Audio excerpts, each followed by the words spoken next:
శ్రావణ పూర్ణిమ నోము కథ. ఒక భాగ్యవంతునికి ఒక కొడుకు ఉండెను.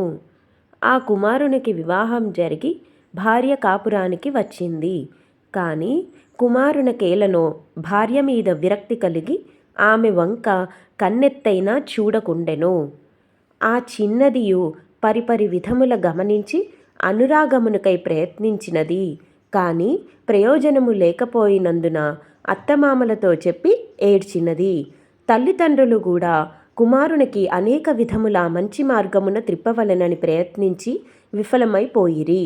కానీ కుమారుని యందు మరొక దుర్గుణము ఏమీయూ కనపడకయుండుటచే ఇందులకేదయో కారణము ఉన్నదని ఆలోచింపసాగిరి.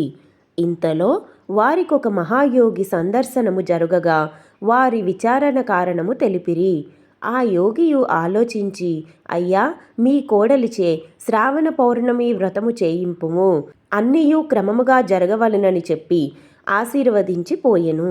తరువాత ఆ యజమాని కోడలిచే విధి విధానముగా శ్రావణ పౌర్ణిమ వ్రతము చేయించిన ఆమె పెనిమిటి భార్య యందు అపరిమిత అనురాగముతో మెలుగుచుండగాంచి ఎల్లరును మహా ఆశ్చర్యము నొందెను. ఉద్యాపనము. వ్రతము చేయువారు శ్రావణ పౌర్ణిమ నాడు శుచి అయి విఘ్నేశ్వర పూజ చేసిన తరువాత దేవతా మందిరమున దీపము వెలిగించవలెను. శివుని పార్వతీ సమేతంగా పూజింపవలెను. నివేదన చెల్లించిన భక్ష్యములు, పండ్లు, రవికల గుడ్డలు, పసుపు, కుంకుమలు, రవికెల గుడ్డలతో దక్షిణ తాంబూలాలుంచి 5 పేరంటాండ్రకు వాయనములు ఇయ్యవలెను. భక్తితో చేసిన వారికి ఫలము సిద్ధించును. శ్రావణ పూర్ణిమ నోము కథ సమాప్తః.